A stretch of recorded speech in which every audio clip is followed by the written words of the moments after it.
I'm so glad you're here. Welcome to the Call to Love experience. I'm Jasmine Bellamy, founder and spiritual director of Love 101 Ministries. This experience, this encounter is an invitation, a call to step into spiritual community where together we explore the theology of love and practice what it means to live in its rhythms. Our focus is transformation, becoming more like love. Each episode, we lean into practices that help us embody love as a way of life. So I invite you to slow down, light a candle, take up your journal, open your heart as we enter this sacred space together. Thank you for being here. This season, we have been getting deeply practical about living love. As we continue cultivating a personal rule of life tonight, we are exploring democratic dispositions as a spiritual practice. Dr. Leonard Mcmahon is an assistant professor of pastoral care, spirituality, and political theology, and founder and CEO of Common Ground Dialogue, a political consulting firm specializing in facilitating conversations around complicated social issues by bringing together divergent communities. In these increasingly challenging and tender times, we will explore peace building as a spiritual practice and a vital, though endangered, art in our polarized age.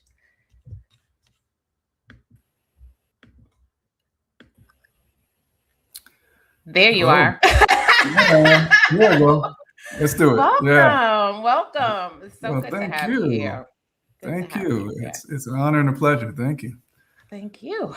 So, before we jump into our conversation, let's start with an opening Mhm. centering practice.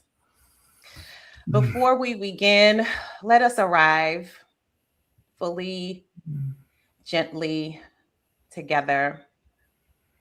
Notice yourself in this moment. Notice your body. Release where you've been and soften into this sacred now. Wherever you are, I invite you, if it feels good, to place a hand on your heart or simply follow the rise and fall of your breath. Rumi reminds us now is where love breathes.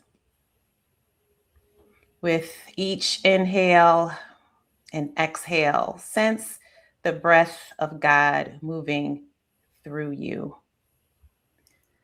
Listen for the quiet invitation beneath the noise, the clanging noise of this present age, the call to stillness, to come home to your true self, the part of you that is whole, the part of you that is love.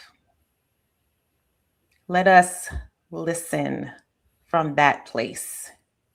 Let us open to transformation, not through striving, but through surrender to the wisdom of the soul. Here, now, together, from this space of openness, let's welcome Leonard into the conversation. Mm, wonderful. Wonderful. How are you? I am well. It is a joy to be here. And I mean that in the fullest, best sense of the word. And I know we're going to get into that in a moment. Yeah, thank you. No, it's so good to have you here. I'm definitely a big fan of your work, so I'm Okay. excited All right. to have you with us. I was thinking a beloved in our community has lost a dozen family members in Iran. And so when I think about like literally what it is feeling like in many of our bodies right now, I can't say like, I can't underestimate by saying like this is such an important conversation we're having. So I'm really excited that you're here with us. Thank you. Thank you. Yes, I'm Yeah. so sorry to hear that. And my heart goes out. And it's a vital conversation. Yeah, it is. It is. And so I'm grateful for what we'll learn from you today. Mhm. So I want to start by naming that you are a fellow contemplative. And at first glance, pastoral care, spirituality, and political theology can seem like very different worlds. But as I experience a steadiness in you, I sense that integration is by design. So, Mhm. can you share how these vocations work together in your life, especially in a conversation about democratic dispositions as a spiritual practice? And then I'll just add one piece. Sure. What does love have to do with it? Oh, love is at the heart of it. Love is the powerful word that generates it all, right? That makes it all go. It's the engine of all of this. So, but pastoral care, as you mentioned, pastoral care and political theology, that is, say, care and politics don't seem to go together, right? And it's unfortunate that our culture has framed it as such. That's why it doesn't sound familiar to the ear, until you can sink into exactly what pastoral care is. Pastoral care and spiritual care are synonymous.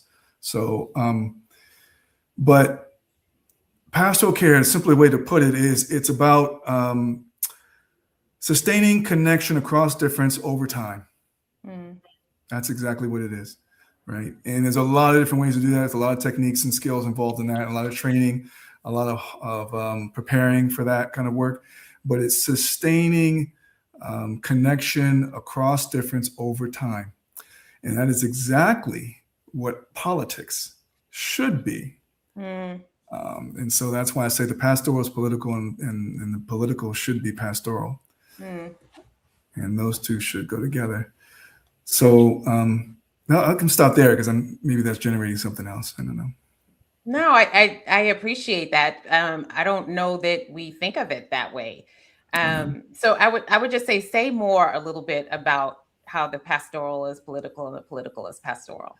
Yeah. So if you think about, again, sustaining connection across difference over time, this is what people who provide care do. Now, what happens is, unfortunately, in our society, if you want to say the care industry or the care business, the way it's framed is typically done interpersonally, right? It's one-on-one. I go in and I sit with somebody and I work with somebody, or maybe a family, something like that.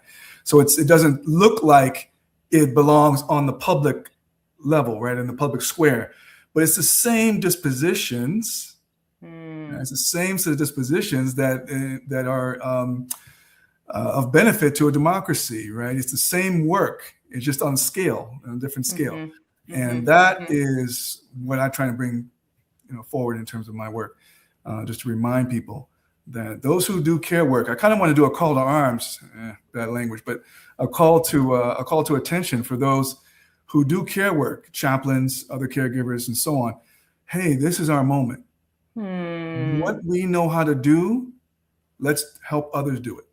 Yeah. And I love that you said that, because even as spiritual directors, we are so focused on the fact that like this is the moment to be able to care for ourselves so that we can be healers and caregivers for others. And so I totally agree with you. There's so much, which actually we'll get into that, of course, right? So much stress, anxiety at this time. And so the world needs love more than ever. I have people say that to me all the time. They were like, this is your moment. And so I totally agree with you on that. I want to ask a little question about your inspiration. I know you draw deep inspiration from voices like Howard Thurman. We've done a whole episode on Howard Thurman in season 2. And I know also Thomas Merton. How have they shaped you, both personally and vocationally? And how do their teachings continue to live in the way you engage your work in the world today? Okay. No, that's wonderful. See, personally and vocationally, so I'm going to say that Thurman is my home. I mean, Thurman is African American, it's contemplative, and so on. And so he's my heart. He's my comfort source. If I need to be comforted in some way, but if I need to be prompted, vitalized, revitalized, energized, pushed, if I need that kind of encouragement, I go to Merton and Merton is responsible for my vocation because Merton, particularly in his social essays. So unfortunately, Merton again is historically known and typically known as someone who deals with sort of contemplation, new seeds of contemplation, and this kind of meditation and sitting in still and praying and all that kind of thing, which is fantastic. Yes, he is. He's known for that, and he is that. But he has a series of social essays that are hard hitting, and he's been doing it. He did it at the beginning of his career and towards the end in 1968. He published Faith and Violence.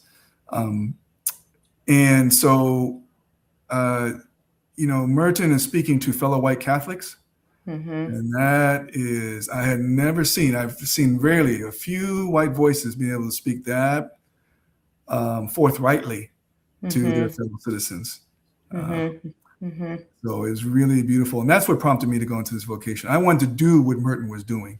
I originally started off in Christian spirituality to kind of study Merton and what he was, and kind of be able to describe and explain him. But then I moved over to political theology because I wanted to do what he was doing, which is political theology. It's interesting. I want to kind of click on something that you said.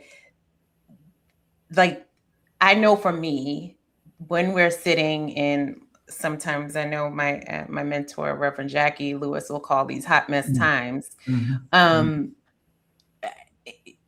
it's kind of going to dovetail into this next question, but that it's so important that we are reminded that there are those who came before us that offer a model to us on how we might navigate the times. And so I know for me, we share Thurman, and I know for me, every Monday morning when I join my Thurman community, it's speaking to me today. And so I think I wanted to start with both of those voices because I know that they're important to you. But also, right, so as we remember that there is a well that we can be drawing from, of elders that have so much to offer us today, that I think sometimes we can feel almost rudderless in times like this. But there's so much wisdom there. So I just want to ask one more question. If there is a thought of Merton's that is the one that comes to you that lights you on fire, what might that be? Okay, that's a powerful one. Yeah, so the one that comes to mind in this moment is from his Letters to a White Liberal, out of Seeds of Destruction. Now, this is earlier in his career. This is not the 68 volume, but he has a update to that, like a part 2 to this. But anyway, in this essay, Letters to a White Liberal, what he says is that when you bring together, if you're going to solve, remember this is the 60s, right? The 50s and 60s. So if you're going to solve the problem of difference, particularly racial difference, and you can talk about any other kind of difference, if you're going to do that, if you really want to do that, it's going to produce a world that no one can control 100% and predict 100% and be in charge of 100%. It's going to be an integrated world. He of course was living through times of desegregation in a lot of ways, and that's a powerful step. It's a penultimate step. But integration is a different thing. It's where no one is the center of attention forever, right? And has control.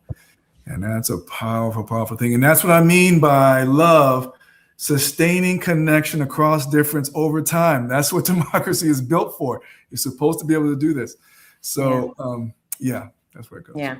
Well, I mean, as you said that, I'm like, say a little bit more about that. Democracy was built for that. Yeah, democracy is built for conflict. It's, the framers were originally, people, they had a good anthropology. They had a good sense of the human being, and particularly, post-Enlightenment and or into the Enlightenment and all that. And they began to sort of, they understood that human beings are conflictual. Human beings are not angels. And just a note, within the political theory canon, particularly social contract tradition, there isn't a lot of affirmatives for democracy. There isn't a lot of affirmation for democracy. There's only a few people. It's a relatively recent and fragile thing. Some of the main big thinkers didn't like democracy. Plato, Hobbes, Rousseau, others. Like because people, what's Rousseau's language? People are not angels. Right? So democracy is not built for human beings. We need something else. Right. But these brave souls decided to say, no, we're going to try this. It's an experiment. We're going to do our best. And we're going to bring together people with all of their conflict, their turmoil, their inner conflict and their outer conflict, bring all that together, create a set of institutions that allows the give and take and back and forth and rotation of power and rotation of elites and so on and so forth. And that is the experiment. We're going to see if we can sustain it and how long we can sustain it. And so you're saying democracy is not for us to all just agree? Yeah, no, not at all. That's the point. You're not supposed to agree. It's built for disagreement. And that's what, unfortunately, I think it's a misnomer. It's a misunderstanding, I think, when it comes to a lot of conflict resolution, peace building efforts, as if we're supposed to somehow come to an agreement, which is nice. You need agreements to get through life. People need to agree on things. And so, have some understanding of how things should work.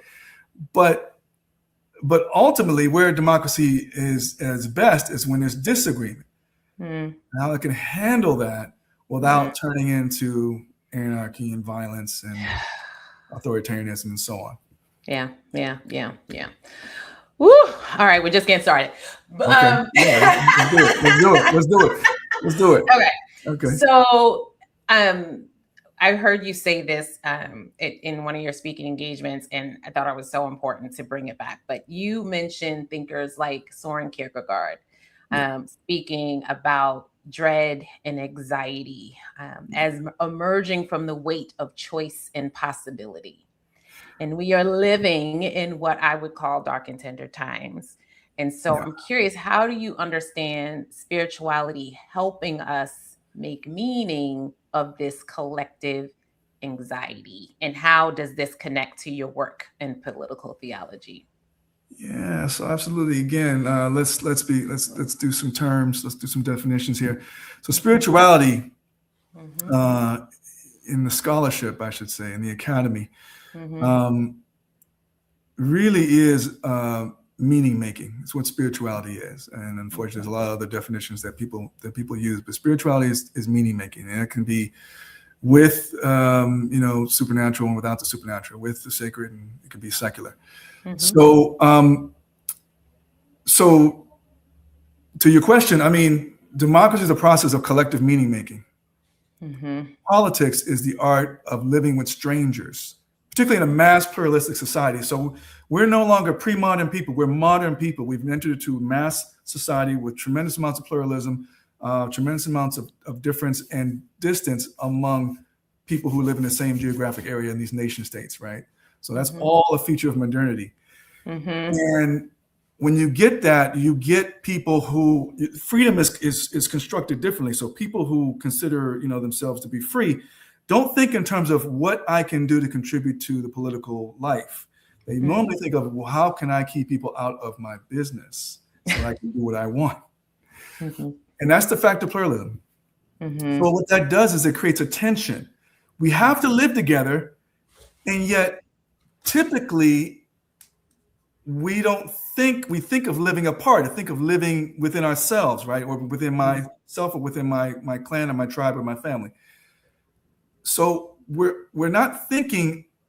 typically not thinking on the level of bringing, how do I get along with strangers whom I'll never meet, but whose fortunes and fate are tied with mine. So I got to be able to think like that in a democracy, to feel like Mhm. that. And so that's where spirituality comes from. I'm making meaning with strangers whom I'll never meet. Mhm. Yeah, it's such a what you're describing is not the rugged individualism. No, it's not the You're individualism. Yeah, right, absolutely not. but that's what Yeah. we say in the US, right? And Right. but what you are actually talking about is more collectivist, right? Yes. And that's I think that's also the push pull, Yes. you Yes. know, and I think it's fascinating, right? Because the things that we say, the language that we talk about, to be successful in the democracy, you're already pointing to something different. Yeah. So freedom, liberty, right, is so very, very important to American people, along with innocence. This idea of freedom. And freedom in the modern sense typically means freedom from interference, Mhm, right? mhm, But mhm, it typically does not mean freedom to participate in the mm, political process. Like, so I'm just trying to contrast this. So there's in the pre-modern times, let's say in Greece and Athens, the person who was free, the free landowning male dom of the household, right? Women, children, slaves are not included in this, but the person who was free was the one who could participate in politics. right. That was the one that's what it meant to be free, that your voice got to be heard. Mhm, Switch that to a modern context where everybody has the right to vote. That's true. Okay. We try as best as we can. We try and enlarge the franchise. Everybody gets the right to vote. But our mentality is different. We're not thinking of, okay, it's good for me to participate in politics. It's good for me to be on my own, independent, pursuing my own, particularly my own fortunes in the marketplace. mm, coming for So my this is business. a key feature. Yeah, people want to be free to make money and do what, and however they want to do it. And that's fine. But the problem is you got to live together with strangers whom you'll never meet. Yeah, So how do you yeah, do that? yeah, yeah, yeah, yeah, yeah. Well, I'm hoping that you're gonna help us figure out how to do that. Um, but, as you talk about the democracy is built for disagreement, for difference,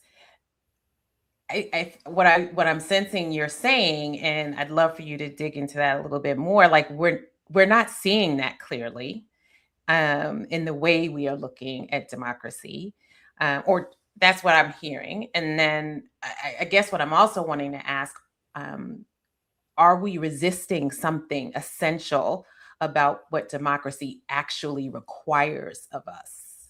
Yeah, absolutely. I think we are, particularly in this moment. Although there are some really brave voices coming to the fore. I think you and I talk, sometimes, and I always like to say I'm really encouraged and proud and heartened by the Mhm, fact that in the crisis moment, right, people are taking advantage of this opportunity to bring the best of themselves to the conversation, um, and so you get everybody contributing.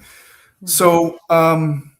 Yeah, no, people do not typically see democracy as a place for difference. Unfortunately, there's three ways you can kind of see democracy in a general sense. This democracy, you can look at it as a matter of power, mhm, right? Groups competing for power, and the key there is to win. And you know, you do whatever it takes to win. You get the most people on your side. You can strategize about that. You can use the media. You can do whatever you want to get as many voices as you can. You want to win the election. You want to hold on to power. And as long as the right people have power, then mhm, we're okay. The other is procedures. mhm, And this is changing, different procedures, ranked choice voting, mandatory voting, and changing all kinds of various things, voting laws. These, if you get, there is a strand within the political theory tradition that says if you get the right procedural setup, that produces the right democracy, right? So if you just mhm, tweak the mechanisms. But then there's another way to do it, and this is focus on people, on human mhm, beings. mhm, And it's a call to bring the best of our humanity into the public square, into relationship with other people with whom we disagree. mhm, And when you do that, the best of us shows up. This is Aristotle talking about, mhm, we are the political animal, right? And in fact, he even says, if we're not engaging in politics, or if we're held out of politics, aka many Black people and other people who did not have the chance to fully involve themselves in politics. But when you're outside of the political realm, you're not fully human. You haven't maximized your human potential. I think there's something to that. Well, I'm thinking about all the people who didn't vote in the last election. And so I don't think people are even making the connection of voting to freedom and humanity either, right? And so I think that there's something that has been lost just in that as well, which is pretty fascinating. So I want to maybe lean into the people piece a little bit and shift into a conversation about what you mean by dispositions that are most conducive to democracy. What kind of person is democracy asking us to become?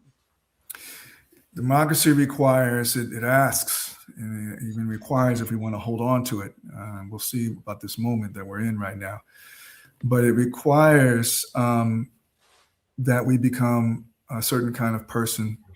And that is a person who can sustain, again, connection. It can tolerate connection across difference and hold on to that over time. So it requires, there's a bit of a paradox. And so this is, some scholars pick up on this. I have to be able to desire what I want for myself. Let's say there's a policy choice to be made. There's a vote to be made, right? The president or whatever, there's a vote to be had. I have to want what I want 100%. And simultaneously, equally want what the outcome is in terms of the majority, right? The vote, who wins that particular vote, what's the majority vote. I have to desire both at the same time and equally. Now that doesn't happen. I mean, but that absolutely is not happening. People look at this as a power game. And so power right now, our leadership unfortunately generates this as well. I mean, democracy is typically seen as a shell game, as a power game, right? It's who can get the most power, and as long as the right people have it, we're going to be okay. I worry. I have had a chance to talk with communities, particularly this is more like last year, in the administration's first year. I've had a chance to talk with communities who were really shocked, right, by what was going on in the first 6 months of that administration. And a lot of anger, a lot of protests, no kings. We just had another one out here in particularly where I am in the Bay Area. A lot of protests. And that's fine. We want to do that. We want to activate if you happen to be on the left. But, one of my admonitions is, look, it can't be about just winning, right? There's a breach and we need to repair it. Whether you agree or disagree with the reasons our opponents, our political opponents, have voted and what they support, agree or disagree, and most likely disagree. There has to be a focus, not on winning, but on connection. Sustaining that connection.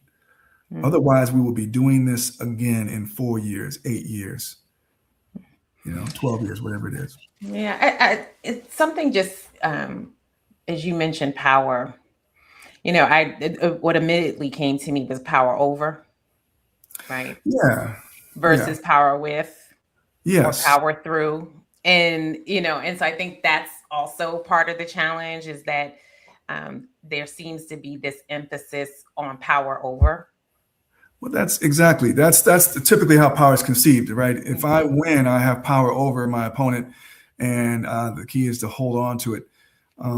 I was on stage one time, this again last year. I was on stage in front of a group with a filmmaker who had made a great film about the loss of democracy, if you will, in Hungary. It was a fantastic documentary,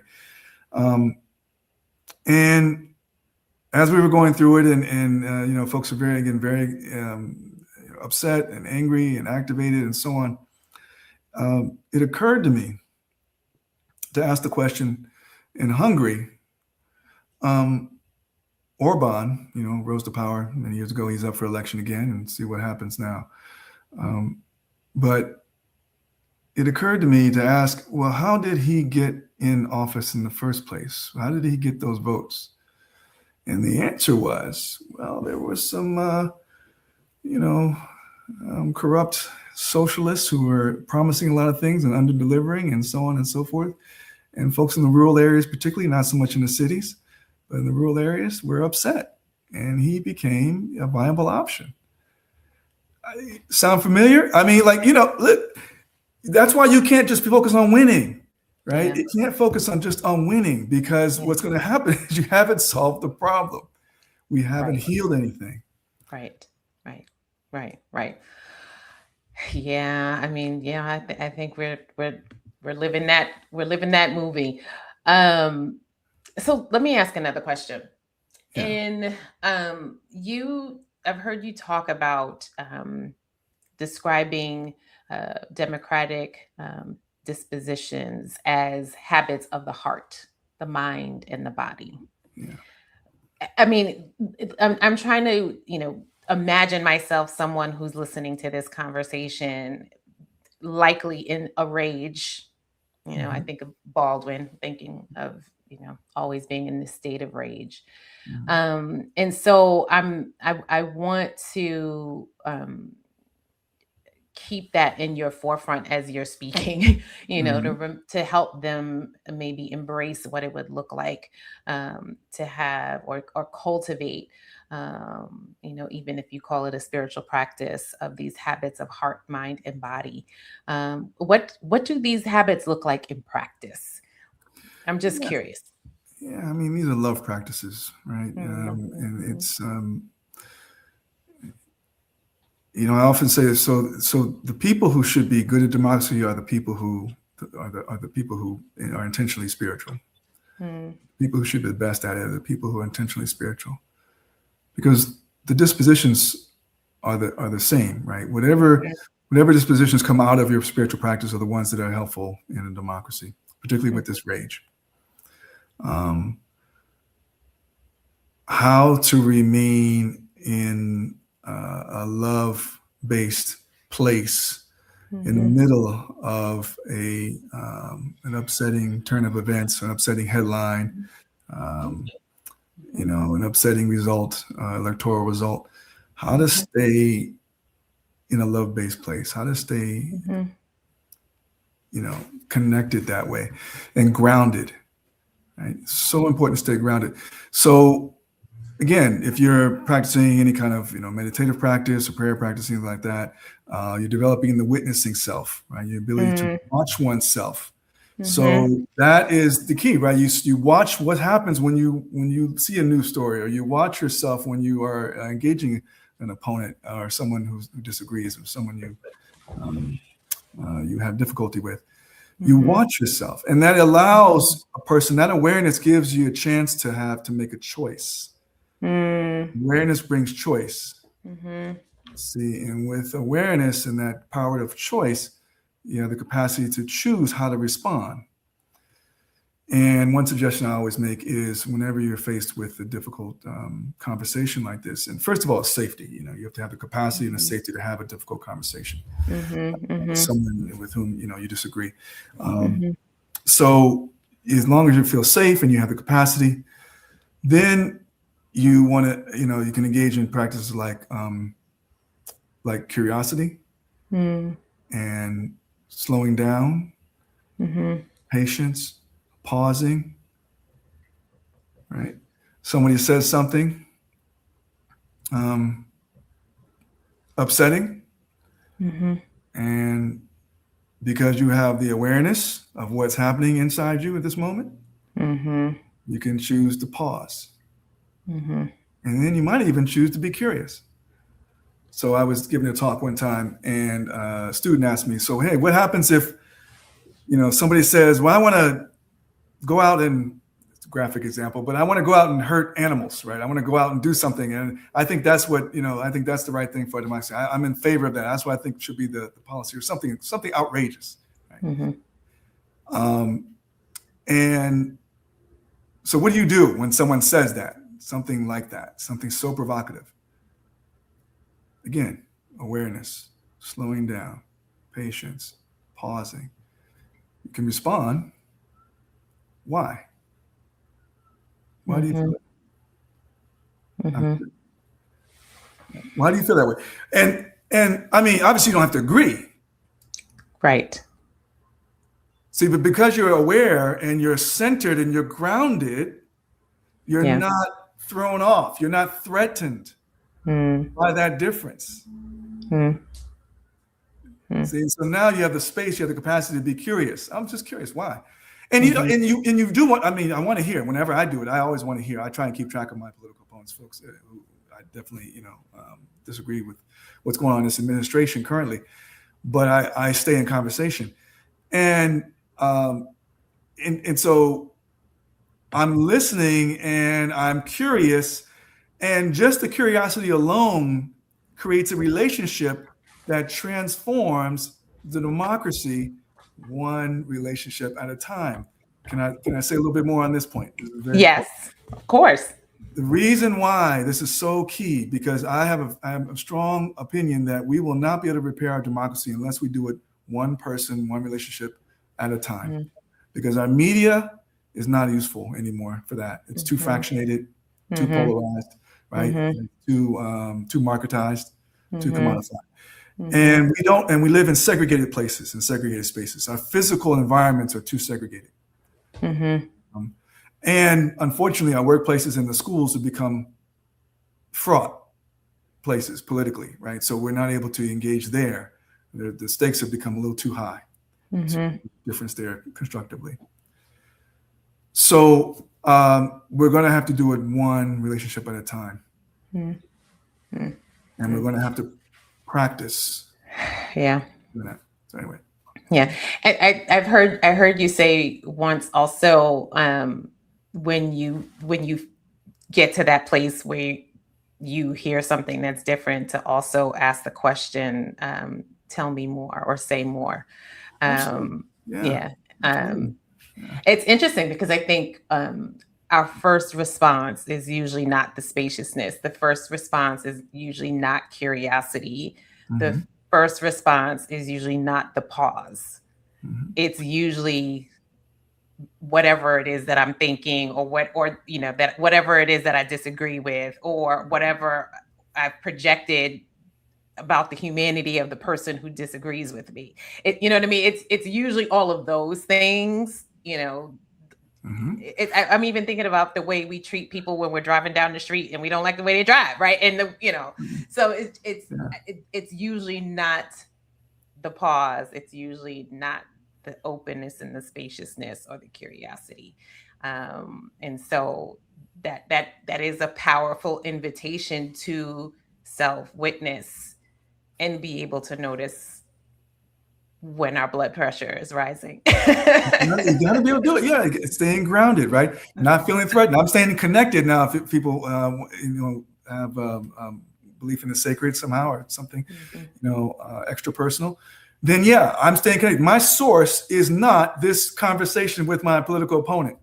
That is not the source of my identity. My identity is rooted in something else. Right. I'm like, say that. Yeah.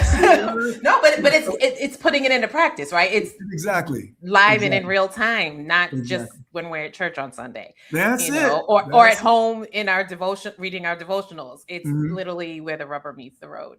Absolutely. Yeah. I love that. I love that. Yeah. I was it's funny because the question I was going to ask too was the practices that help us remain with the tension without collapsing, without hardening, or without shutting down. What are some of them? What are the practices that help you not be reactive? And how do we return to ourselves and to the relationship as opposed to the outrage? Yeah.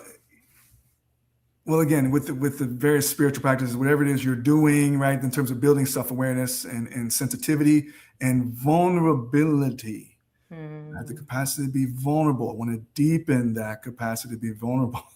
I see you kind of shook your head. You're like, no, wait a minute. Oh, sorry. I mean, the V in the loving leader framework is vulnerability. So I agree with you. And if let me say this, what I find really fascinating is that both of us take a contemplative approach, a loving approach, I dare say, right? Exactly. Which is a total countercultural stance. Yes. In the craziest of contexts or systems, right? So for me, it's the marketplace. For you, it's politics. Like, love is not what anyone is, being a contemplative, that's not what anybody would expect. You need to be successful in those spaces. And so I just find it fascinating that we kind of separately came to similar approaches to crazy systems, but still understanding that is the only way to be in them, to actually be productive or fruitful, I guess is the better word I would love to use. Yeah, absolutely. And we need it right now so much, both in the marketplace and in politics. Those are so tied up right now, so commingled that you really, if you do one, you're going to do the other, right? Pretty much. Yeah. So, but the vulnerability, the ability to craft that, the ability to create that within oneself. And let me say something about church, because you mentioned just not doing it just in church. So we need this sort of the wax and wane. So we need the to move in and out of places of retreat, in and out of spaces of agreement. So let me bring this down. So the civil rights movement, march in Selma, right? Going across the bridge. And the way they did that, because I had a chance to hear the older women now, girls when they were crossing the bridge, but they were older now, recount that. And how they did that, though, was they had during the day, they did their activism, they did their protests, they did their various things, they did their various political exercises, civil disobedience and all that. But at night or on certain days, it was in church. And it was that's very important, because you do want to fortify yourself with like-minded others, people who can create a certain kind of agreement, and you all are kind of supporting each other, and you're feeling confirmed. And then you go back out and you practice it in the heat of the moment, and then you come back. And you come back and you sing the songs, and you listen to the prayers, and you do the poetry, and you do the practices again collectively and individually that allow for a certain kind of vulnerability. Yeah. And you go back out. Yeah. I like this definition of retreat as strategic withdrawal. And that's exactly what what you're also describing is a rhythm. And it's interesting. I love this idea of thinking about how our churches can be different today, or be more like what they were then, in terms of cultivating these spiritual practices to move through the challenges of the day. And so I don't know. I don't know that I would have ever in my mind thought of sitting at a counter in a Woolworth necessarily as a spiritual practice. Oh my gosh. Oh no, wait a minute. Right? Oh, wait a minute. I didn't think about it in theory, right? Like, no, go ahead. Just saying. No, I know you are. I'm teasing you. I know, but go ahead. In theory, you're right. But you're right. Right? You think of it. Yes, I can be stoic or whatever, but not thinking about it purely as a spiritual practice that was shaped in a communal context.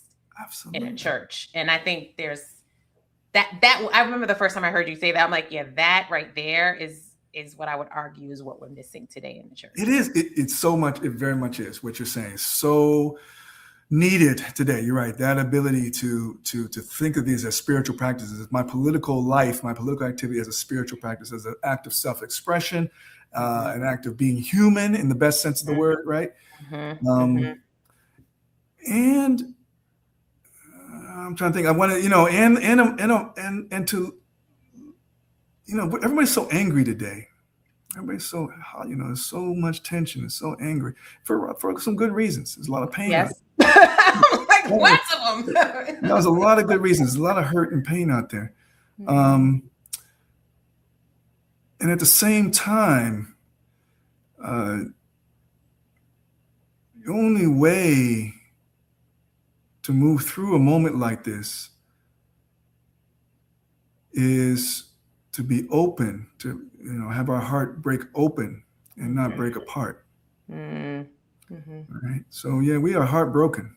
There's no doubt about it. But if we shatter and it breaks apart and we can't, but if it breaks open, there's where the joy is. Yeah. I'm really fascinated about the loss of the spiritual practices in the church. Yeah. I really am.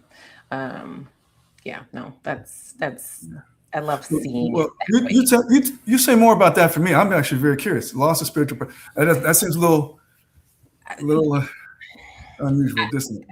Well, because I think there's an emphasis on discipleship, right? Like teach, like there's this doctrinal focus, this orthodoxy focus, all these things that I must believe. But what I personally wrestle with is the practice. Like the thinking, the theology, the belief is one thing, but it's the living it, it's the being it, it's, to your point, remembering what your source is in the moment, right? Not when I'm not pressed. And so, at Love 101, we always talk about love as a practice. What we practice, we become. And it requires the practice, because there's literally the part because we kept practicing, when the time comes, then that becomes an automatic response. But if it's just a theory, that's it. How am I going to actually put it into practice when the rubber meets the road? And so I think that's where I wrestle, right? Like, all I'm really focusing is on teaching people off, the belief, but not the practice, then we've not really become this whole integrated self that can move through the world and be love's hands and feet in the world. Yeah, I love that. Yeah, I don't know. So that's. Yeah.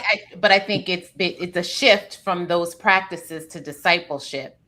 I'm not trying to say that that's not a good thing to have. I just think that there's a balance there that has maybe been lost in the process. I think you're absolutely right. And I just want to be I want to be clear and also join you on that, in the sense that, unfortunately, so if you think of democracy as a contest of power, right? And you're looking for, you tend to look for communities of agreement so you can strengthen your position, your powerful position. So unfortunately, in churches, I've lost some of their prophetic edge, and they become these sites of agreement. These are just places of agreement where we all kind of, and we need that as a retreat, but not as the basis of our formation, right? They are places where we can go to be reminded of, okay, this is who I am, this is my home, and then you go back out into the world, into relationship. Right. But I hear you're saying that they become a little too comfortable, a little too focused on agreement, as you say, with discipleship. And I want to get people to agree with me out there. Right. I want to get more people into my house. I want to get more people to agree with me. Right. So I want to ask a different question, really kind of shifting towards story and care and love a bit more. I've heard you talk about dialogue almost being an endangered art form right now. And so I'm curious, how does story and deep listening shape our ability to live together across difference? And maybe what role do they play in both division and in healing? The power of story. The power of story. And deep listening. And deep listening. Yeah, those two have to go together, storytelling and story listening. And so human beings are the kind of creatures who tell on themselves. We're constantly revealing ourselves. We're Even if we lie, we tell the truth, doesn't matter. We reveal ourselves, right? It's just the kind of creatures that we are. Mm.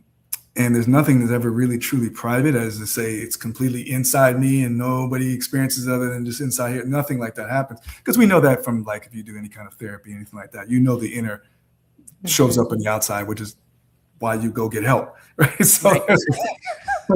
there's the thing, you know, so we know that. So story becomes a lens, becomes an access point, right? A way of hearing somebody, a way of engaging a person. And what happens when you're doing care work and you get really, you know, proficient at it and you get better at it and you get real vocation, you become really good at hearing the stories. Just about everything you listen to. People are constantly revealing themselves. And really, and let me just say, and when it comes to our politics and working with political opponents, really important to listen to stories. And when it comes to listening, I'm going to be very careful here. This is very, very, very, very clear. When you're listening to stories, particularly that might, you know, bother you or disagree with, you're not tracking ideas. You're tracking feelings. Are you listening for feelings?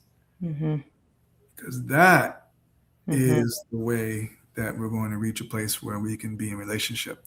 We're never going to agree on ideas with our political opponents. That's the point of a democracy. You're not going to agree. So you know, stop trying to argue somebody into whatever, right? That's not the point. Right. You want to hear the level of feelings. You got to sink down. You got to listen. You got to hear the story behind sometimes these ideas, and you want to ask why. What's going on? Tell me more. Yeah, really. That sounds like a really, you know, sounds profound. That hurts just to hear it. Yeah. It's interesting. You know, I consider myself a strategic storyteller, and the L in the Loving Leader framework is listen deeply. And what I know to be true when I've led culture transformation work, it has been the power of story. I literally could watch people as their hearts opened because they were listening to somebody else's story. And, you know, not that they didn't want to be connected to people or anything like that, but it's just, it's almost like a resonance heart to heart when you have that opportunity to listen. And so what I've watched over and over again is that as one person shared a story that hurt, to your point earlier, right? The heart is breaking. It's breaking open. It's taking in new information. It's seeing this person in their humanity now that they didn't before they knew the story. And those stories stay with us. And so I just literally watched it transform communities. I've watched people, you know, I've watched parents listen to stories of coworkers that were children, and it allowed them to go home differently because now they heard, you know, they had a deeper listening than maybe they gave their kids at home. And, you know, so I don't know. I think the power of story is critical, and that ability to listen. And then the O in the framework is open, right? What does it look like for us to be open-hearted, and have that posture of openness so that we can actually receive that different information? You know, I think of Jeremiah Wright every time I hear the word different. Like different does not mean deficient. He said it something like that. I don't know. It's so funny that this idea of difference and how frightening it is to us. I know we had the random conversation, right, about the fear that is connected to the difference and how that is connected to a very old part of our brain and how fascinating that is to me. But yeah, just opening to difference is a radical shift to be able to transform our culture and our context. Yeah, I so wholeheartedly agree with you. And that fear, so often, particularly in our culture, we need a culture of vulnerability, but we live in a culture of invulnerability. There's so much in our culture that tells us to be invulnerable.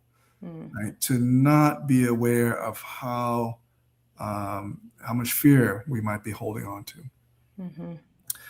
And the beauty, of course, of spiritual practice is you grow in awareness of that, you grow in acceptance of that. So you have self-compassion for that.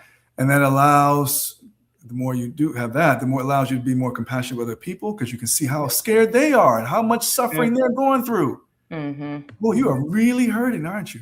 I mean, you might not say that, but I mean, you can hear that. You can, in your head, you're listening to the story and you can hear it. And and let me just say this very, very clearly, though.